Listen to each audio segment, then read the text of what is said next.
First of all, before start, my sincere gratitude to our inspiration, Patriji, Brahmashri Pitamaha Patriji, and also to the Meditation Magic for giving me this awesome opportunity, and to you all for taking your time this early in the morning and coming here and joining me to hear me out.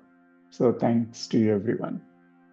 So I know, like we in the previous days, we covered the basics of meditation, and then we talked about the benefits of meditation. And while discussing that, there were like so many benefits. Example, like it reduces, right? Like whoever has insomnia, that can be um, get better. And then we could handle situations much better when you are anxious or stress, right? So then you might be getting into the questions like, how come those would be coming, right? So we'll see in today's session whether we could cover some reasoning around it, the scientific research that has been happened to prove that meditation could do that.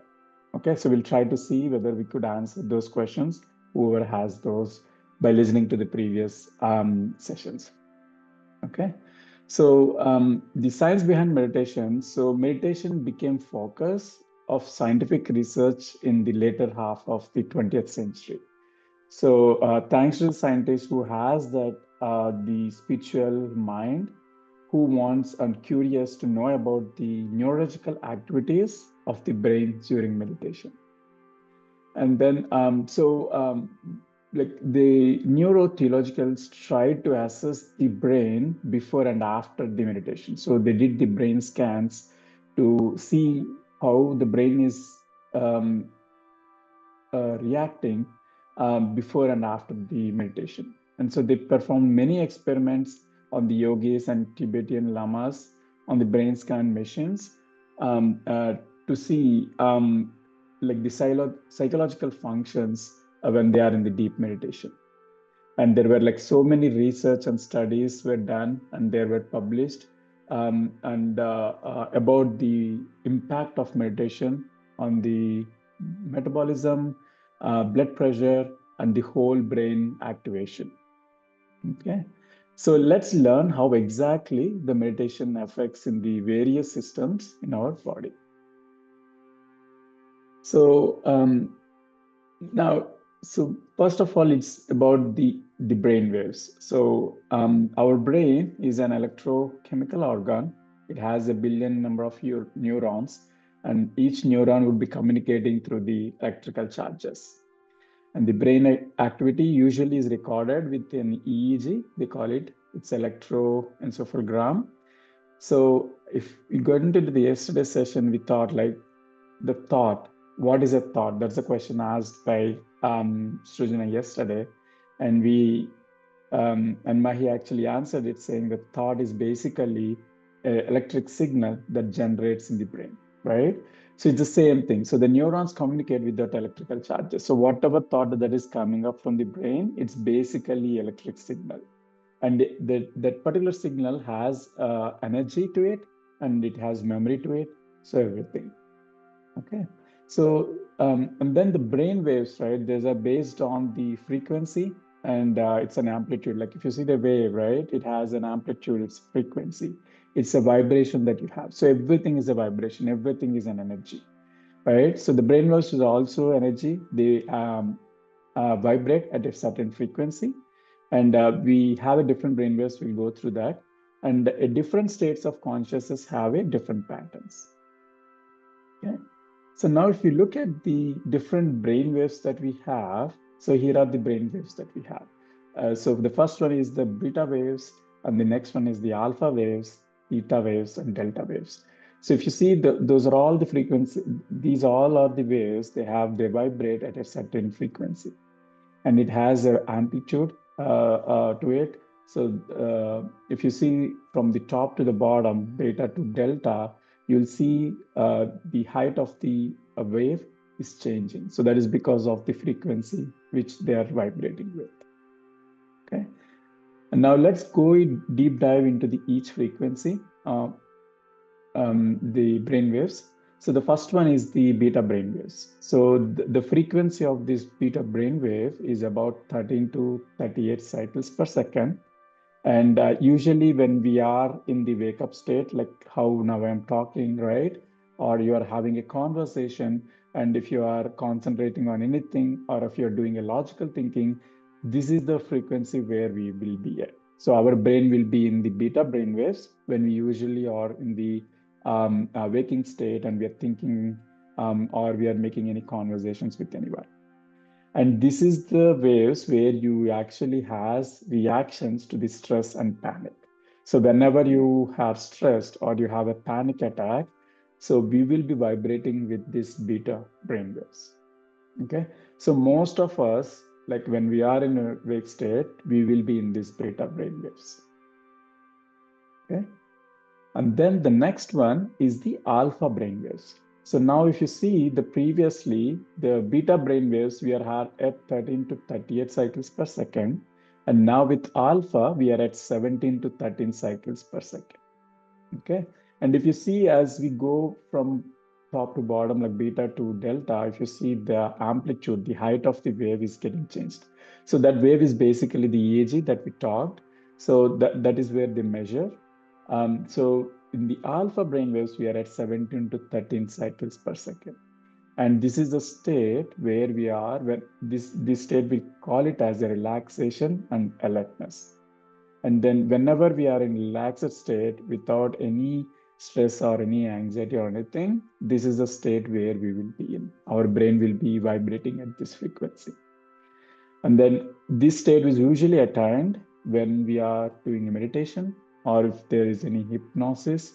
And if you are a super learning, those are the states where you will be seeing, we will be having in the alpha brainwaves. And this is the healthiest brain activity range.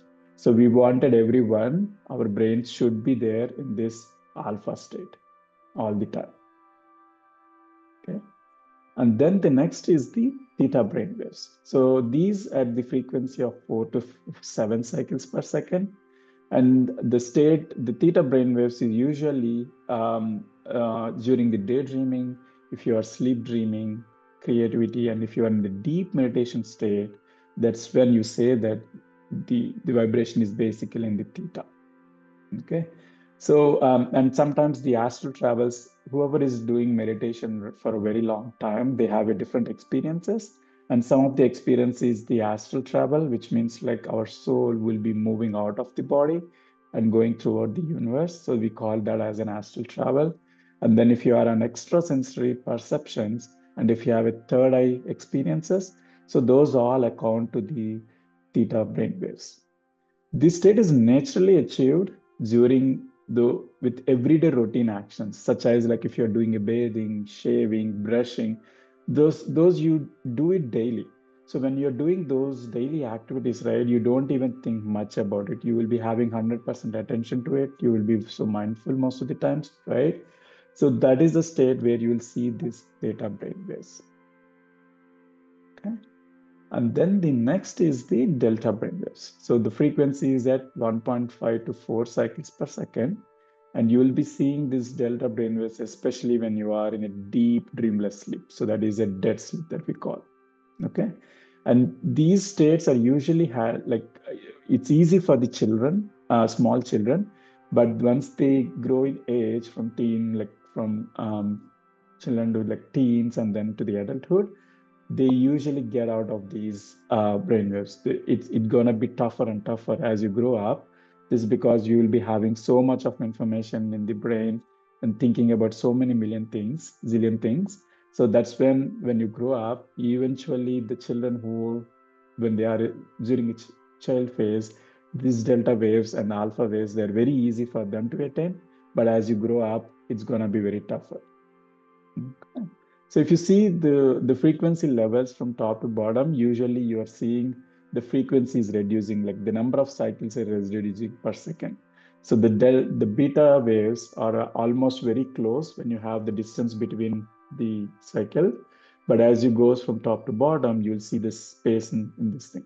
So our main goal is to have from beta waves move towards the delta wave. That way, right, when the awakening state, to next to the alpha state, and then theta, and then delta. Okay, so you might be thinking that we are differentiating here and showing up the brainwaves like this, but ideally, if you see in our daily routine, everyone will be oscillating at a different levels based on what you're thinking, where you are, and how you are reacting to your thoughts. So based on that, you will be having these waves from you're jumping around. It's not like you will be separating those waves, but based on how you're thinking and how the pattern and everything, these waves you will be shifting from one wave to another wave. Okay, so though all these waves will be there in your brain, working together, jumping from one to another. In order to understand, we have just differentiated here differently. And then the next one is the gamma brain waves, which has a frequency of 39 to 100 cycles per second. And these are recorded usually when you have a trauma or when you have an accident in the hyper alert states. That's where you'll see the gamma brain waves. And then it's also noted that when you are in a meditational experiences, right, and who has been meditating for very long, most of the time, they will be in the gamma brain waves. Okay, and this is like the when you are in this state, the best work could deeply be engrossed. So now we learned about different brain waves that we have. Now we will see like how meditation impacts those brain waves. Okay. So when you do meditate, like usually the brain waves, right? So it's inevitable that it's going to be changing during the meditation. Okay.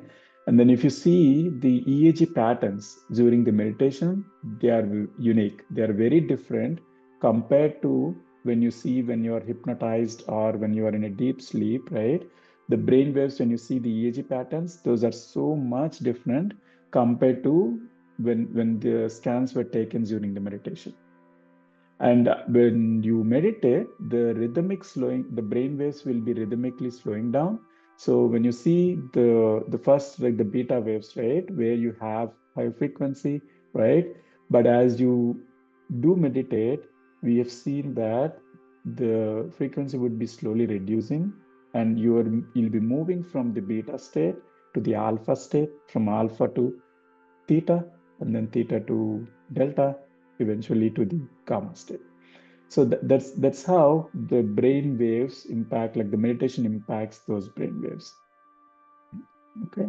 And then there were some scientific observations that were happened during the meditation. So the scientific studies have showed there is an increase in alpha, theta, and gamma brain waves when we are meditating. And as we already discussed, the children naturally get these stages, but as they age on, it will be very tough for them also to get into that. Okay.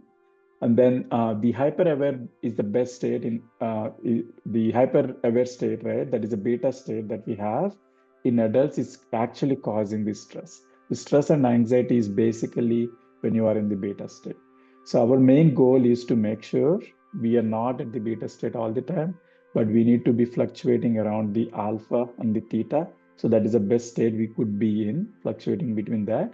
And then eventually the delta and the gamma, where you will be having with the rigorous practice of meditation, we will be able to get into the delta and then eventually into the gamma state. Okay. And then, so if you look at the meditation and how the brain activity is being going on, so usually like the meditation brings together the intuitive beliefs supported by the right brain, the scientific logic, supported by the left brain to meet and join as necessary that is desirable for the life. So we have the right brain and left brain, correct? So meditation usually makes the left and right brain goes hand in hand. It's not like you will be having like one dominant, right? So most of the time, if you see, either a person could be a right brain um, dominant or left brain dominant, right? That's what we see. So based on if you are an artist and those, you'll see the right brain is going to be more active, right? And you're dominant of it. So based on the person, either right or left brain will be dominant. But with the meditation, it brings a kind of like a sync between those. And so whatever the right brain is, the beliefs that you have, right? So the right and left brain, they actually come into the sync and they support each other. So that's how the meditation helps get into that. Okay. And then the meditation also helps influences the different parts of the brain in different ways. We'll discuss more into that. And then if you see the increased activity in the left prefrontal cortex, so that is responsible for basically the positive thoughts. So which is responsible for happiness, relaxation, and emotional balance. So when you meditate, you will see the more activity happening on the left prefrontal cortex, and they decrease in the right prefrontal cortex. So the right prefrontal cortex is mostly is will having the negative thoughts, so which are associated with the stress and depression. So when you do meditate, you will be seeing that there will be an increased activity in the left and decreased activity in the right. So with that, you will be having very less stress and depression. Those kind of thoughts will be less, while you will be having more happiness, relaxed, and emotional balance. And we have also seen with the more meditation, when you meditate, there will be a reduction in the cortisol um, hormone, which we call it as a stress hormone. So as you meditate where you have less, so you will see that the stress is less. So this is one of the scientific research that is proved, saying that when you meditate, there will be less release of the cortisol, which is a stress hormone. So that's how you can say that when you meditate, eventually the stress and anxiety will always be very less. And then coming to the autonomic nervous system. So the name itself says, right, autonomic means it's basically the involuntary action, which means like when something happens, it's just the immediate reaction that you have. Okay. So when these autonomic nervous system is divided into two, one is the sympathetic and another is the parasympathetic nervous systems. Okay.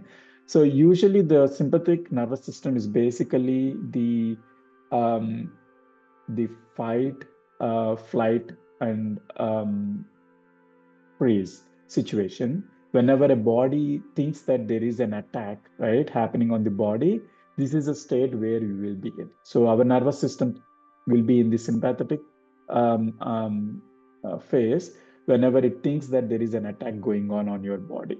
Okay. For example, like you have you're being attacked, like so there is a lion farther away to you, right?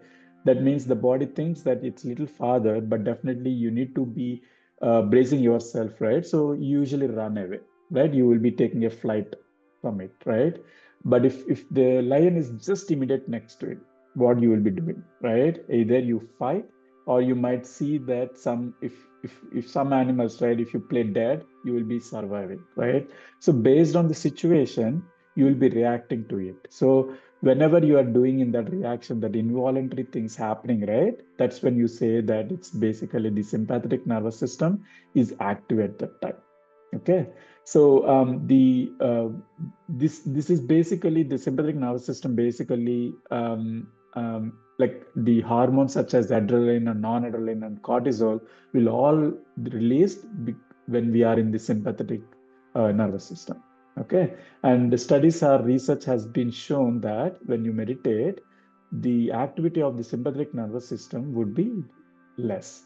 So why you can get a question like the sympathetic nervous system is beneficial to us, right? Because that should be there. If you don't have the sympathetic nervous system, then if the lion is next to me, if I don't do anything, I'll be dead. Correct? So, but how the meditation will help is like the situation or the problem would be arising. For that situations, it's right to react. That's fine.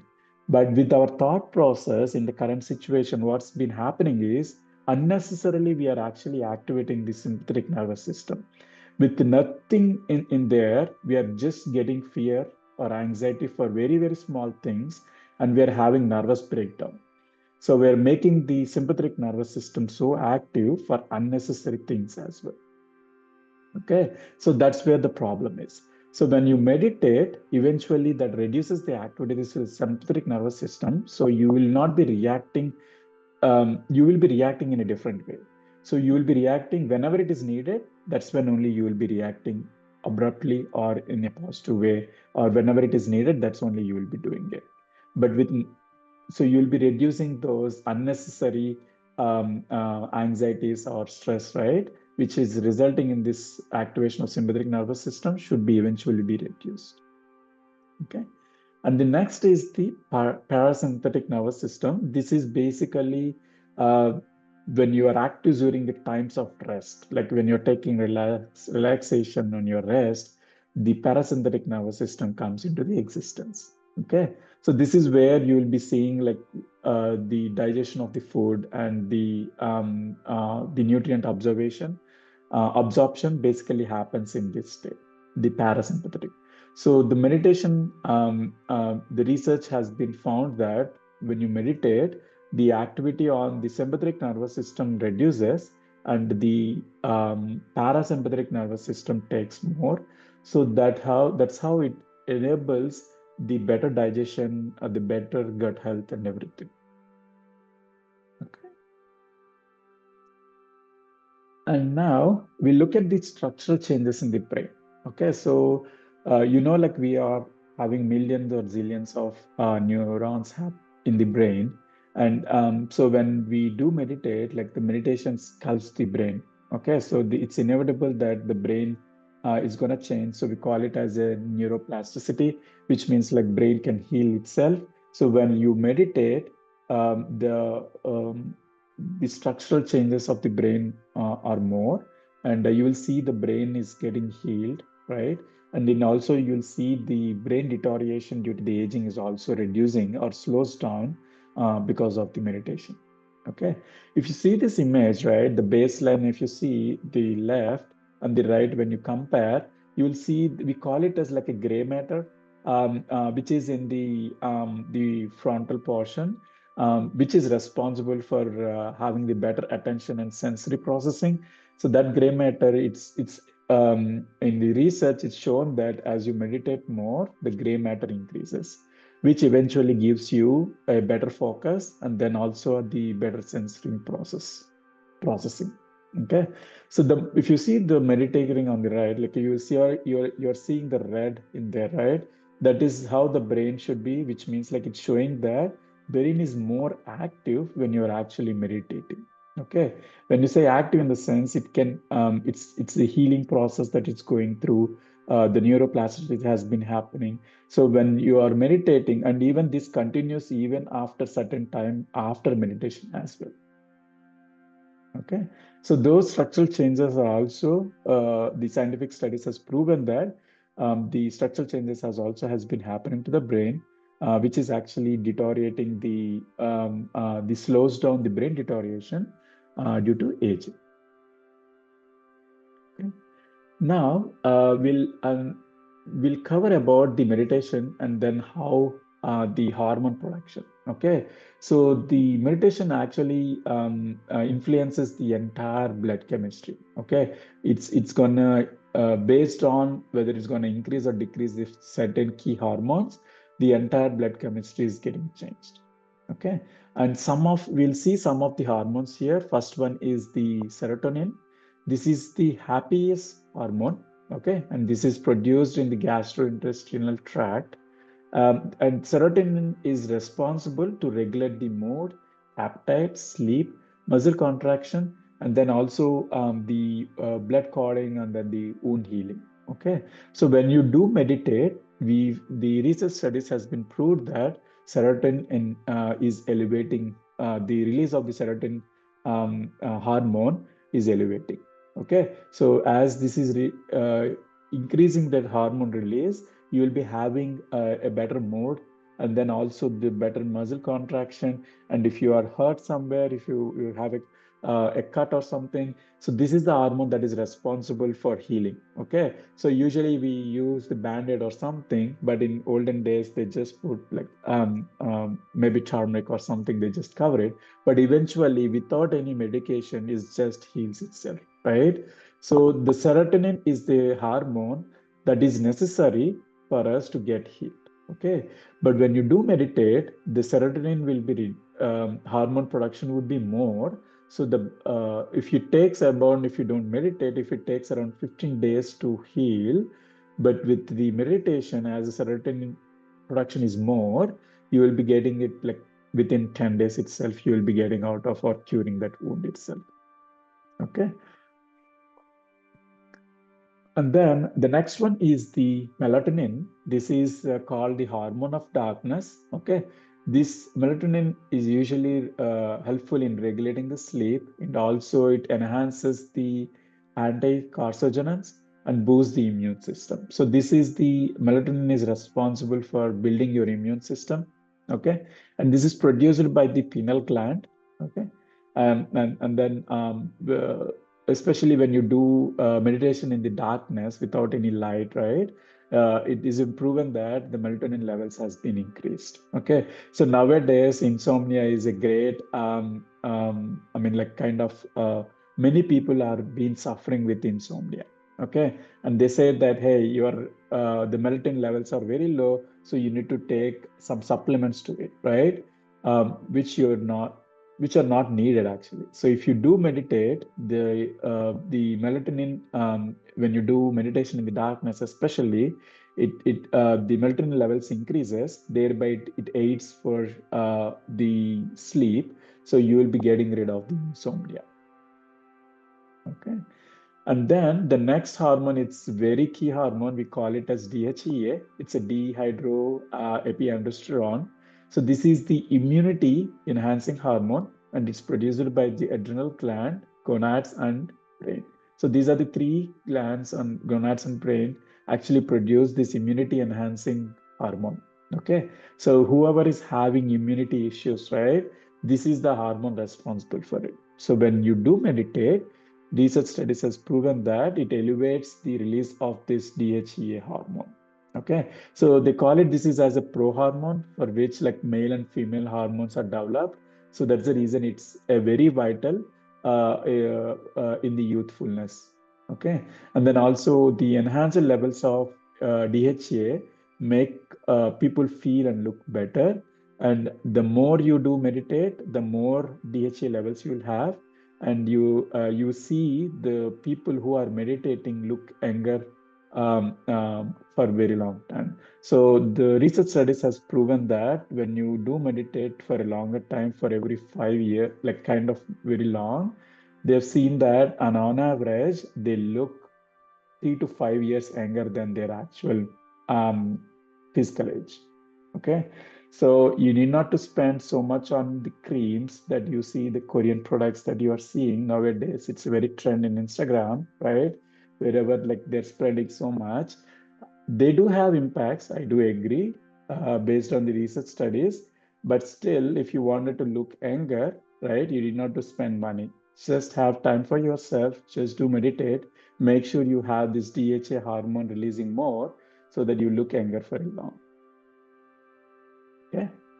And then also, it also benefits the bones, muscles, and also blood pressure, visioning, and hearing, because it like all these will be impacted because like it's relating to helping the immunity, right?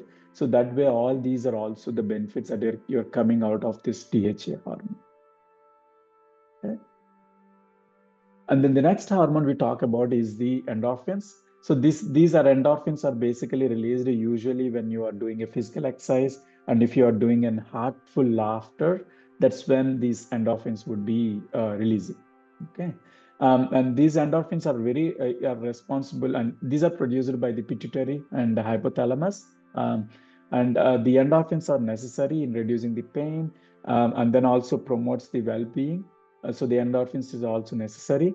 So while meditating, the research has shown that there is an increased amount of release of these endorphins, which will helpful in your pain relief and promotes the well-being. Okay. And there are other hormones here and there, but basically, when you meditate, there is a positive secretion of the various hormones, enzymes, and juices that aid the physical health. And also, they increase the flow, the prana, we call it as a prana energy, right, to all the organs. So, with this, the physical health will be very good. So these are the benefits of the hormone production, like how we can say that while you are meditating, how these different hormones would be elevating. Based on that, you will be getting the benefits of what this hormone does. Instead of taking the supplements to get those hormones released, we can just meditate to get those hormones released so that we could benefit by that. Okay. And then the meditation and breath. So when you do meditate, you see the breath is going to slow down, right, bit by bit, and you will be kind of like we say kind of feel like a breathless, but basically you will not be feeling anything, right? So that is because of that in the body, the carbon dioxide levels increases in the body for a certain time. That helps in the relaxation of the nervous system, and it also enhances the gut health and everything, and it actually promotes the blood flow in the digestive system. That's how the meditation and breath helps basically in having a better gut health. Okay. And then the meditation on the natural killer cells.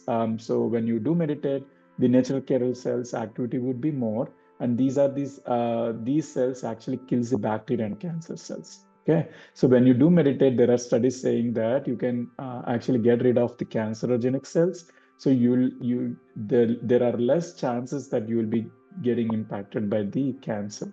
Okay. So there are very less chances. Scientific research has been proved that meditators will be having very less chance of having heart issues or even the cancer related issues. Okay. And then the meditation and the metabolic rate.